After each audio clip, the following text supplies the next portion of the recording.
ಬೆಳಗಾವಿ ಮಹಾನಗರ ಪಾಲಿಕೆ ವಿಚಾರಕ್ಕೆ ಬರೀ 4 ದಿವಸಕ್ಕೆ 40 ಜನನ ವರ್ಗಾವಣೆ ಮಾಡಿ ಮತ್ತೆ ಅದು ಏನೇನೋ ಗೊಂದಲ ಸೃಷ್ಟಿ ಮಾಡ್ತಾ ಇದ್ದಾರೆ, ದೌರ್ಜನ್ಯ ಆಗ್ತಾ ಇದೆ, ಬಹಳಷ್ಟು ನಮ್ಗೆ ಕಿರುಕುಳ ಆಗ್ತಾ ಇದೆ.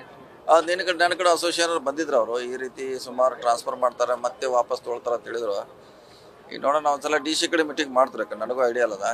ನೀನು ಅಸೋಸಿಯೇಷನ್ ಅವ್ರ ಒಂದು ಮನವಿ ಕೊಟ್ಟಿದ್ದಾರೆ. ನೀನು ಯಾಕಂತಂದ್ರೆ ಇಡೀ ಎಲ್ಲ ಒಟ್ಟು ಎಲ್ಲರದು ಅಧಿಕಾರವನ್ನ ತಮ್ಮ ಕಡೆ ಇಸ್ಕೊಂಡು ಆ ರೀತಿಯಾಗಿ ಏನೋ ಒಂದು ನಮಗೆ ದೌರ್ಜನ್ಯ ಆಗ್ತಾ ಇದೆ. ನೋಡೋಣ, DC ಅವ್ರ ಕಡೆ ಕರೆಸ್ತೀವಿ, ಕರೆಸಿ ಮಾತಾಡ್ತೀವಿ. DC ಮೀಟಿಂಗ್ ಮಾಡ್ತೀವಿ.